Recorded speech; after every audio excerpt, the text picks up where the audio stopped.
Well, we can also apply Newton's gravitational work to explain tides, because this was something that was very important, particularly for along the coast, and they had a rough idea as to when high tide and low tide were going to be, but they didn't really understand it in great detail.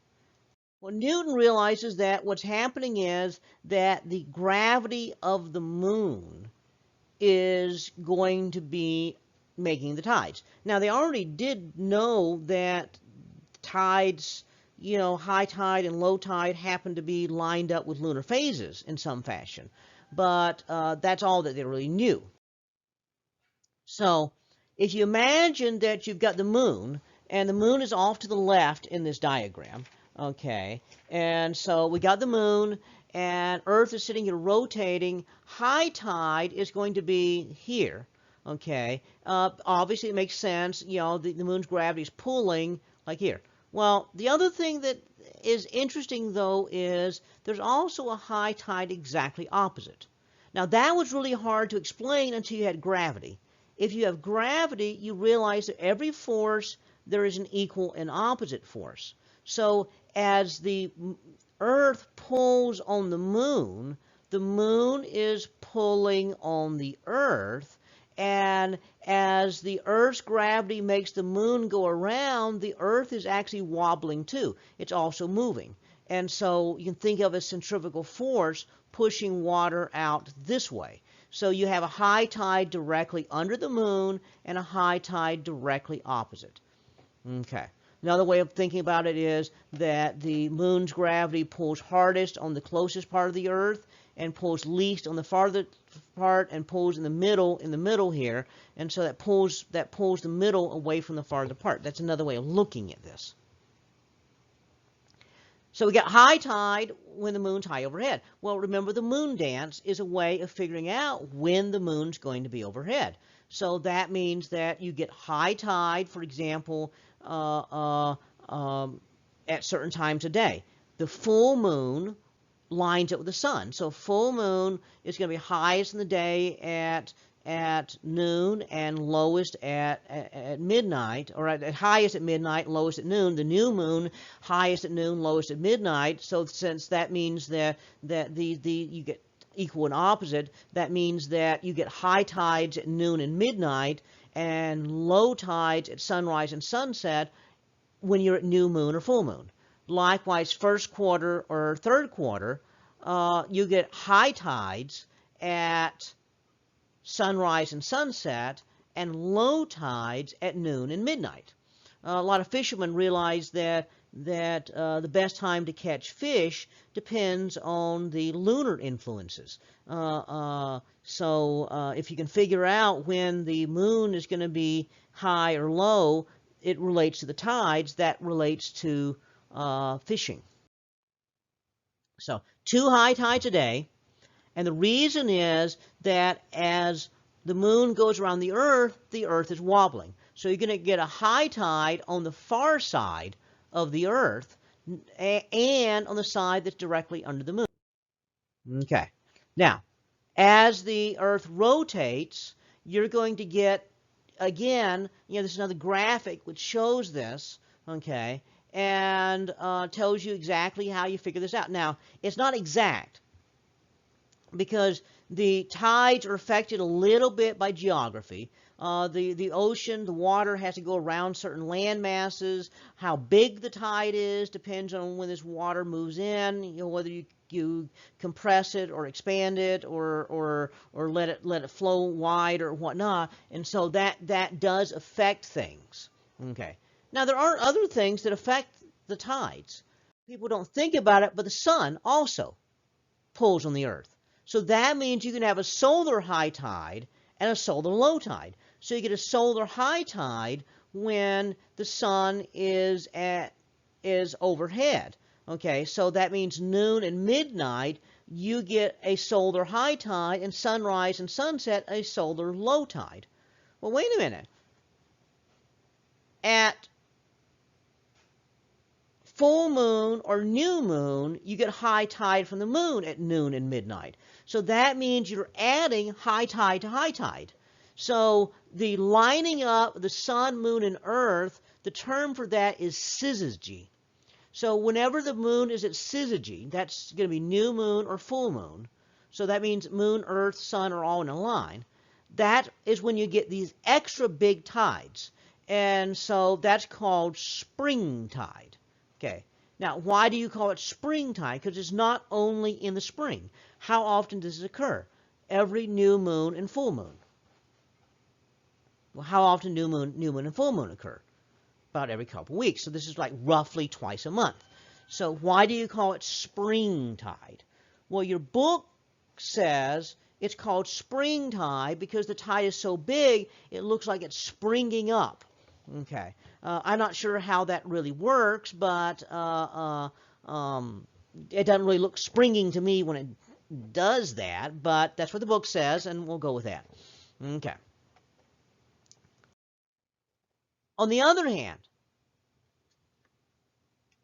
at first quarter or third quarter moon, the high tide from the moon occurs at sunrise or sunset.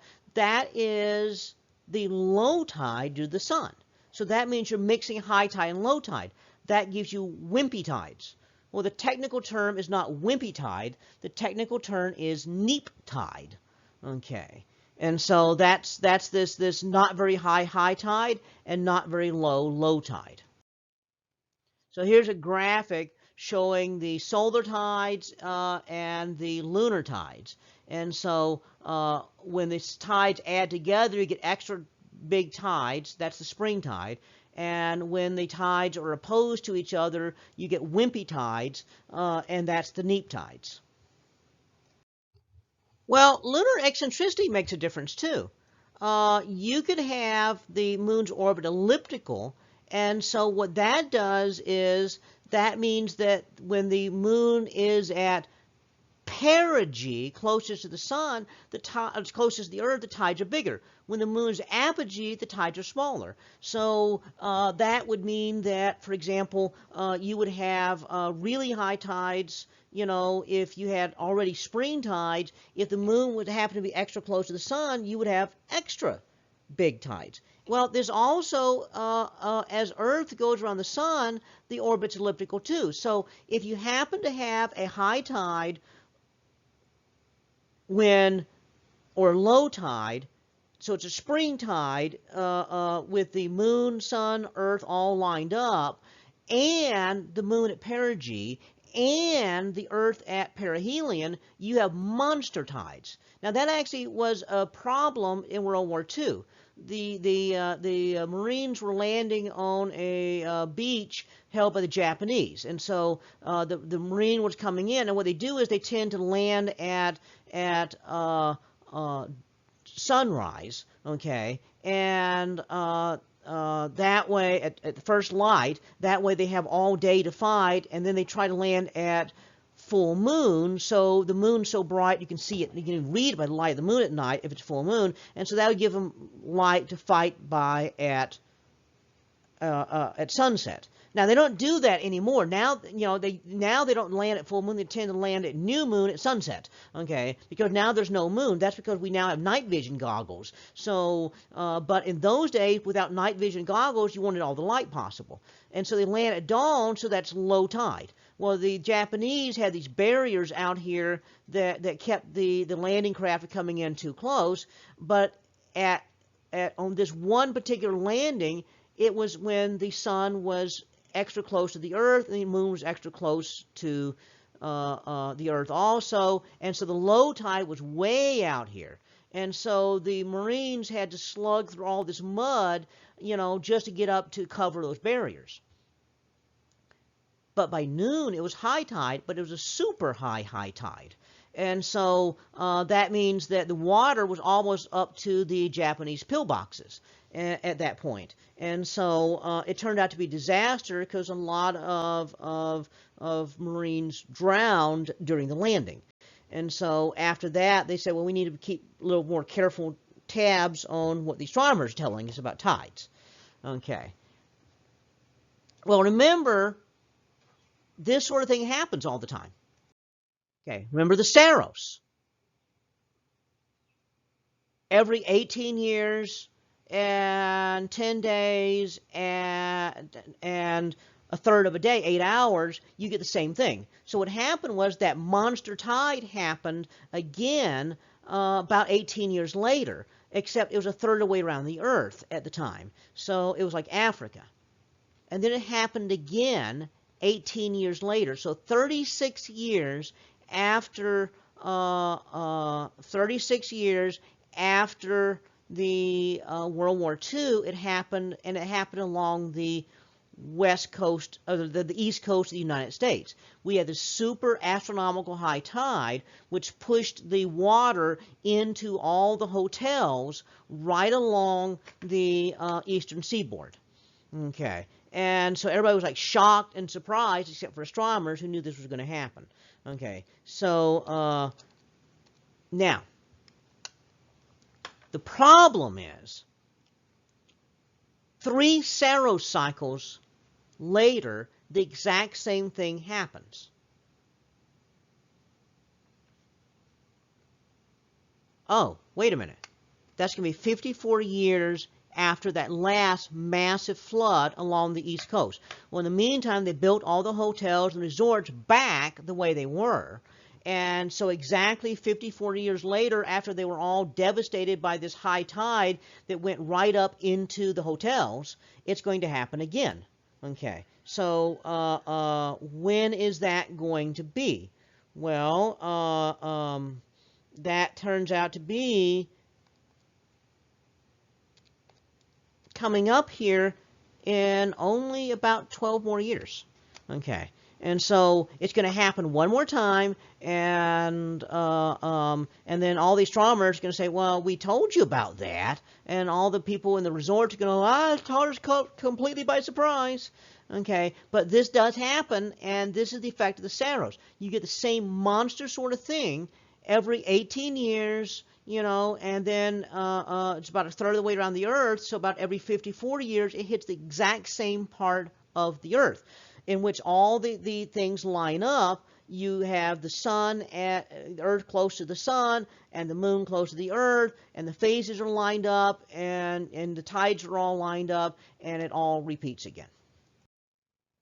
Well, there's another interesting thing about the tides, and that is that because the Earth is rotating, it rotates fast enough, it takes a while, viscosity, for all the water to get back lined up with the moon. So it turns out it's not always lined up exactly, because it has to flow around islands and continents.